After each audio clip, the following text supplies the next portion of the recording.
What's up, Tailgaters? You're in the booth with Tailgate Nate today. The road to predict all 136 FBS level college football teams this summer is now taking us in to Iowa City, Iowa, where the Iowa Hawkeyes out of the Big Ten Conference are the next team up. And can a shift in quarterback play take Iowa up to the next level in Big Ten competition? My name is Nate Pope, otherwise known as Tailgate Nate. I want to thank you all so much for clicking on this video and helping to support the channel. If you want to support the channel even further, then please do what it says right below me. Hit that subscribe button. You might as well ring the bell because turning on notifications will ensure that you don't miss an upload, especially not one during prediction season, especially not one of your favorite team.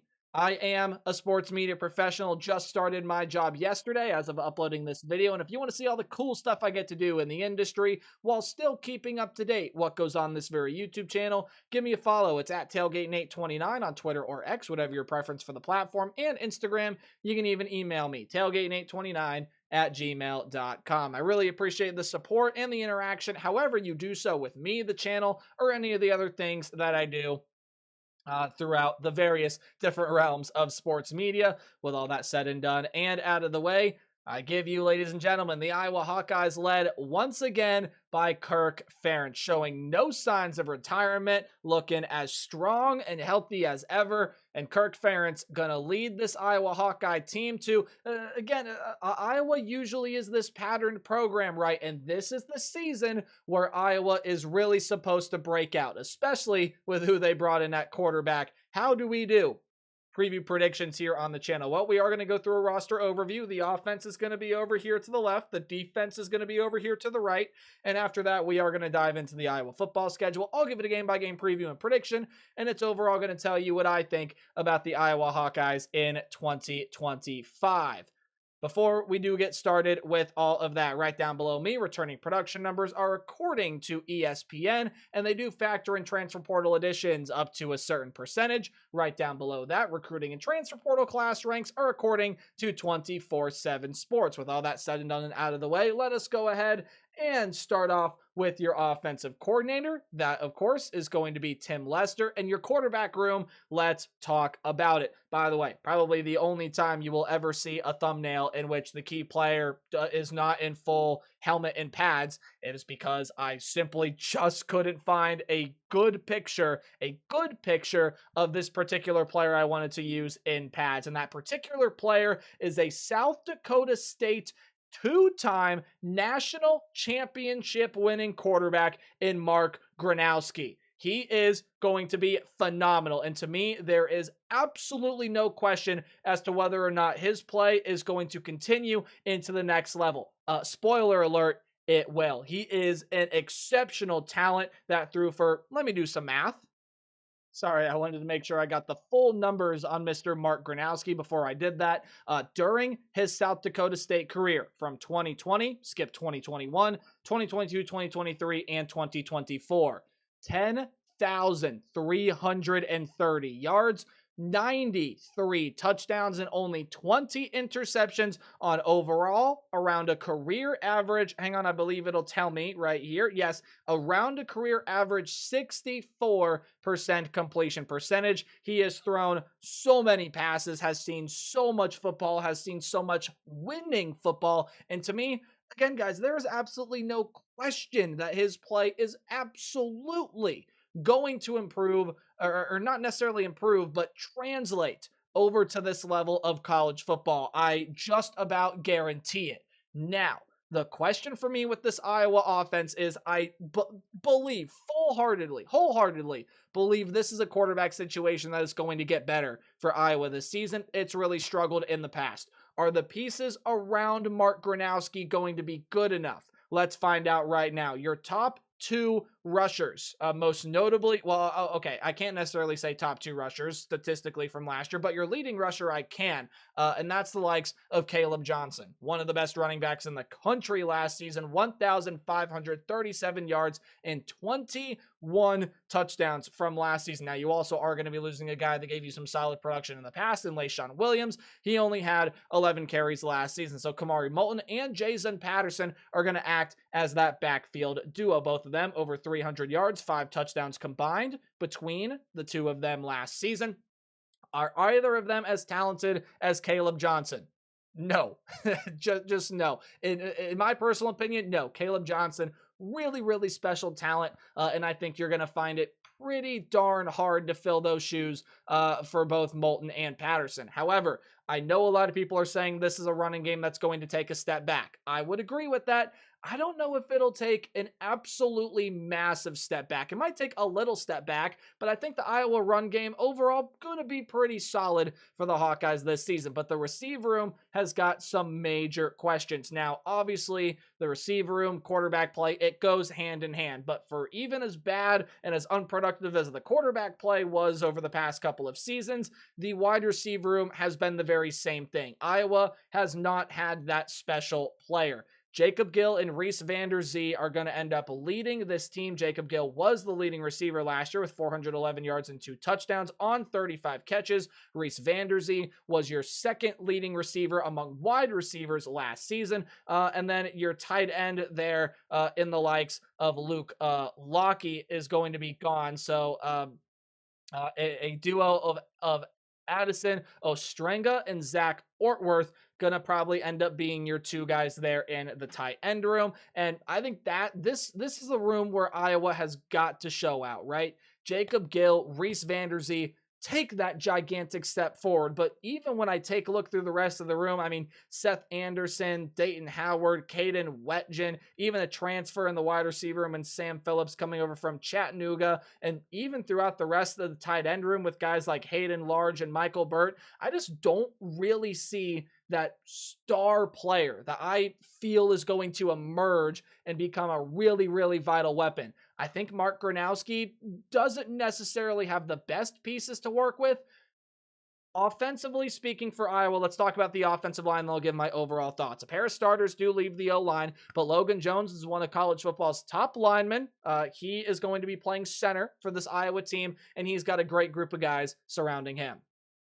So with Iowa's offensive line, not really too concerned about it at all. I think it's going to be a really good line. And again, while the running game takes a step backward, I don't see it taking as massive a step backward as a lot of college football fans out there might be saying. And there is no question to me, Mark Gronowski's talent is going to transfer over to the next level. He's, I think, too good and especially too experienced of a player to have a letdown at the quarterback position for Iowa this season, but are his receiving targets really going to emerge and be that next face? That's the big question you have for this Iowa offense, as well as just seeing the overall scheme and things improve overall with this Iowa offense. Again, that big question to me, though, that wide receiver and tight end room. Can it perform?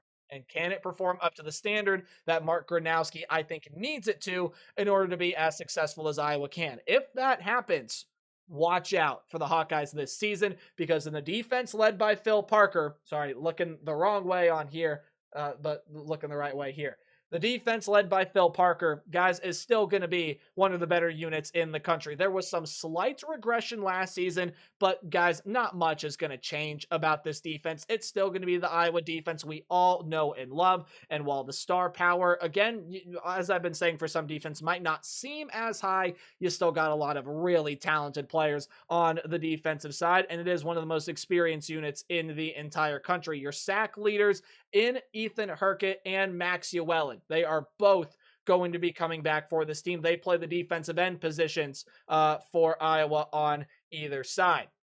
When you're talking about Llewellyn, 5.5 sacks. When you're talking about Herkett, 6 sacks for him. And again, some other really good players. Aaron Graves is going to be returning for this team after a 6-sack season last year. So there's a ton of really good production coming back to this Iowa defensive front. It's all a year more experience, and it's going to be a really good defensive line, one that can wreak havoc on opposing quarterbacks this season. Now, your stud linebacking duo, Jay Higgins, Nick Jackson. Those are going to be 2 substantial losses, especially Higgins, 124 tackles last season. He is now a Baltimore Raven, also led the team with 4 interceptions last year. That is not going to be easy to try to fill the shoes of. And then Nick Jackson, 91 tackles, 2.5 sacks, and actually tied for the team lead as a linebacker with 7 passes defended. Again, 2 really, really special and talented players that are going to be, again, some amazing talents at the next level as well. The new core are going to be playing much bigger roles than usual. It takes you a minute when you go down the tackle leaderboard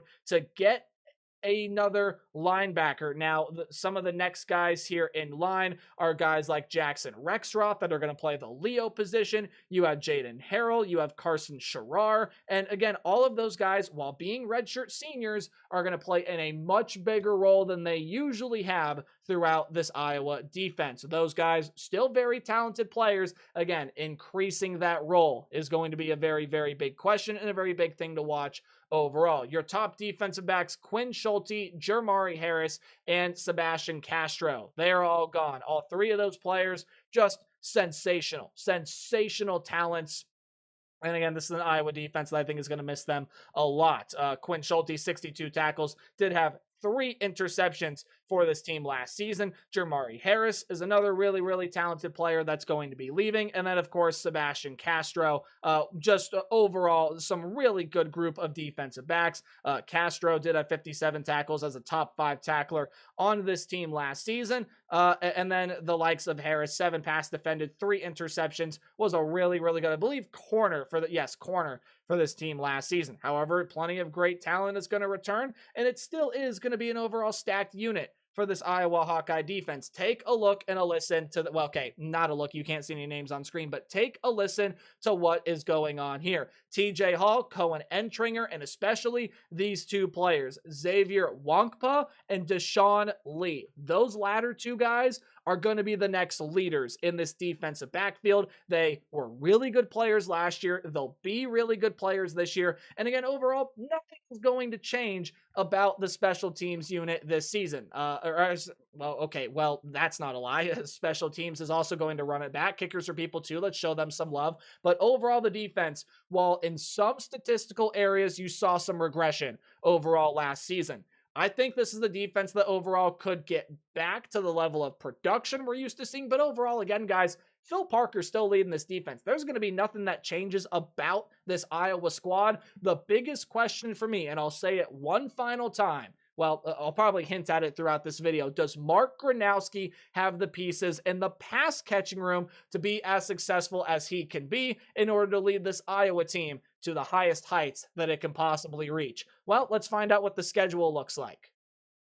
Wonder no longer, friends, because right over here is the Iowa football schedule for 2025. But before we dive on into this, let's look at some odds brought to you by our friends at FanDuel. And no, not me telling you to go place your money. You do what you want with your money. It's just a good visual aid to provide some context to how good the odds makers think Iowa is going to be this season. Plus 3,500 odds to win the Big Ten Conference as of recording this video. Again, these odds are subject to change as always. That right now, I believe, is 8th or 9th in the Big Ten Conference. So Iowa's sitting, in the top half of the conference to being able to win the thing. And then, plus 16,000 odds to win the national championship. It's, again, really because that quarterback play has got to get better, which, as I've said many times, it will. But man, that pass catching room has got to emerge. And overall, I think some little improvements made throughout this Iowa team. And this schedule, man, is pretty darn difficult. It's got a lot of hills, got a lot of valleys, and got a lot of games I would really, really watch out for. This is a dangerous, treacherous path. However, that first game against Albany is not. The Great Danes, yes, that is their mascot, I believe, are going to lose to the Iowa Hawkeyes. And this could be a good showcase, right? It really is, in my opinion, going to act as that showcase game to show you what Mark Gronowski has got. Some college football fans, especially guys that watch the FCS realm, in which I do watch quite a bit of, even though I don't report on it or predict it here on this channel.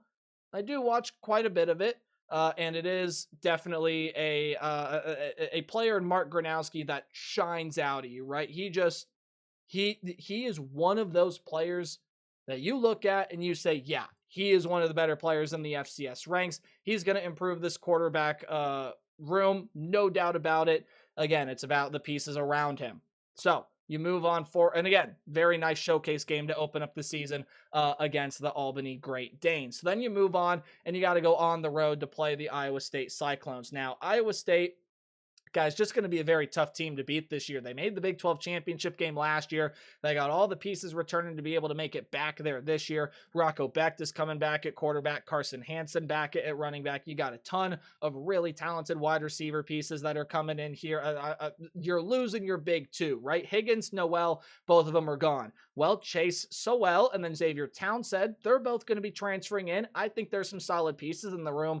Overall, I think needs to provide some more depth than what you saw last season. However, really, really happy with the way this Iowa State team came together. Got some really, really good transfers, especially Vontroy Malone coming in to play the Leo position for you defensively, and just overall some really good returning defensive pieces. I think Iowa State's going to be a really, really hard team to beat now. This Iowa defense can keep up with it, but again, I think while they're still trying to find that guy for Mark Gronowski to consistently rely on, or maybe even guys for Gronowski to consistently rely upon, I just trust Iowa State and some of their talent that they have a little bit more. And to be honest, I like it overall just a little bit better. Again, maybe not in some individual parts, but overall, I do like what Iowa State's got a little bit better than Iowa, especially the Cyclones are at home in Ames. I think the Cyhawk Trophy goes to the Cyclones this upcoming season. Iowa should have no trouble with UMass. And then here's a really interesting one against the Rutgers Scarlet Knights. Now,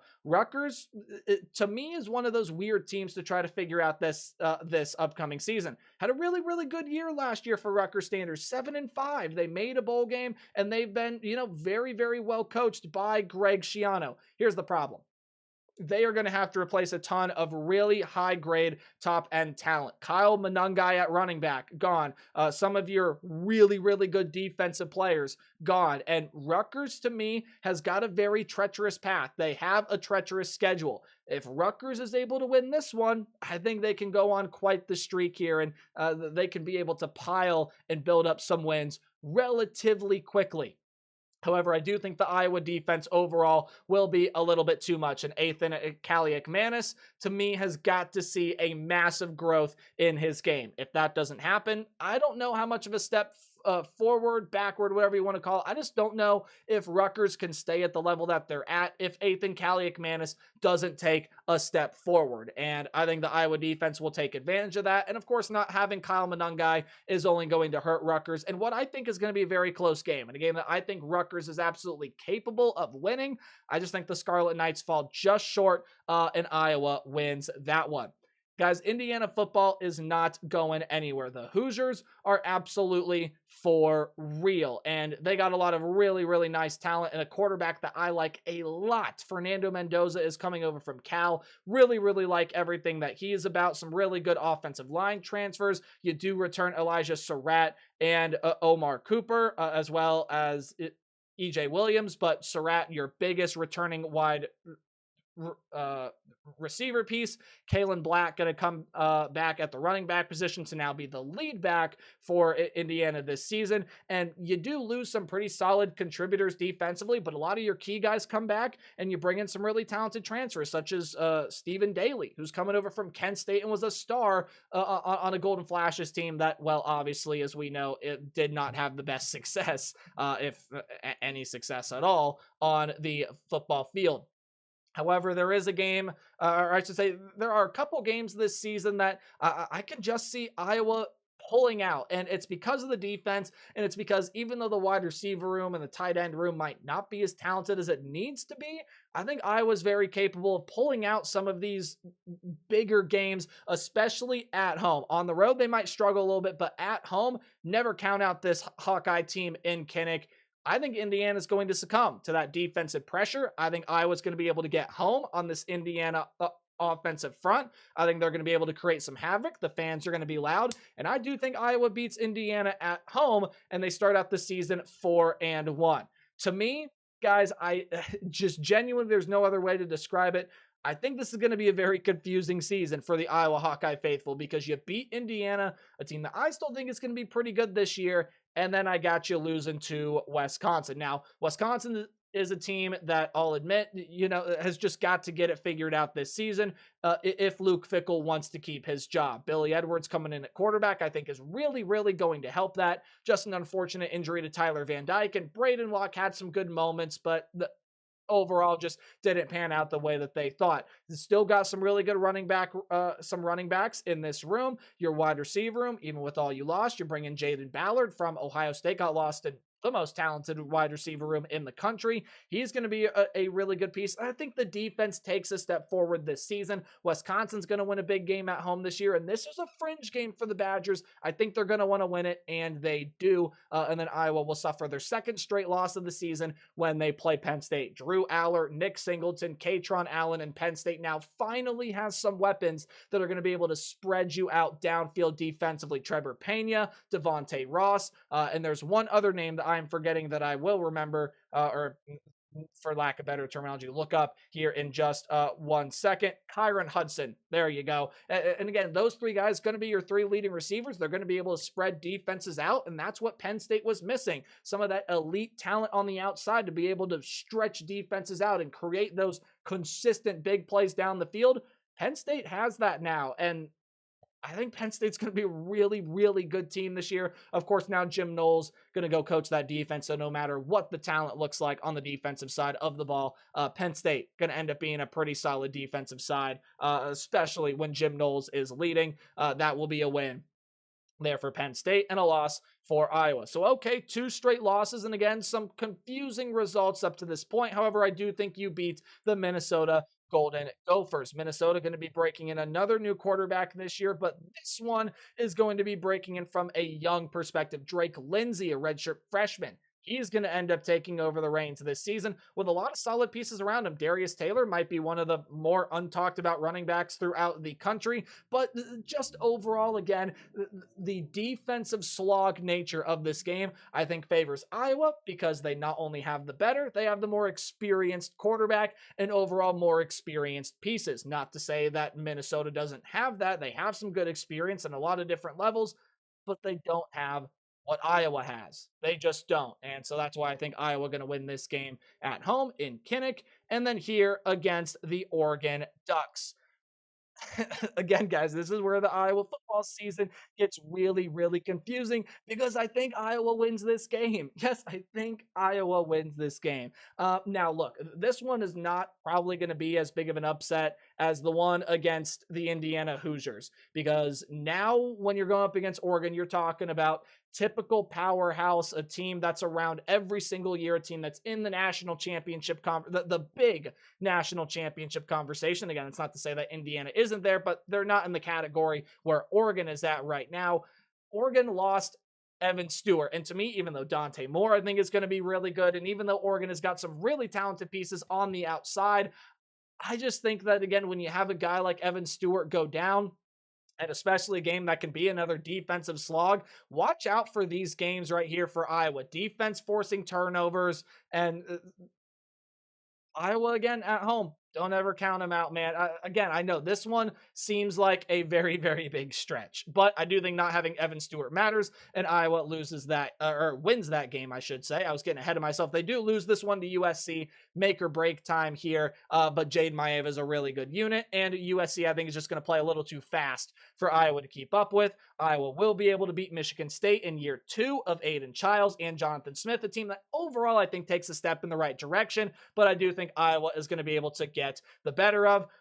And then Nebraska. Nebraska, I think, is going to take a step forward this year. Year 3 under Matt Rule. That's when his teams usually explode. I think Nebraska is going to follow that pattern. Dylan Raiola, I think, is going to improve. Nebraska brought in a really, really good transfer portal class. Got a lot of still really good defensive players on that side of the ball. I really like what this Husker team has got. And I think they're going to beat Iowa at home for the first time since I want to say 2011. It was definitely right around that range. But you take a look at the Iowa record this year, and look, I know this video going to be a little confusing because, I mean, what, like they lose to Wisconsin, but they beat Oregon and Indiana? I know, a little bit of a stretch, but I think if Mark Gronowski transitions really well, which I don't have a lot of question he's going to, and that pass catching room improves in any facet, I'd watch out for the Hawkeyes this year. They can be a really dangerous team, especially with how much experience they have. But this is the tricky team to figure out. I got 7-5. Let me know what you think in the comment section down below. And remember to play hard but tailgate harder.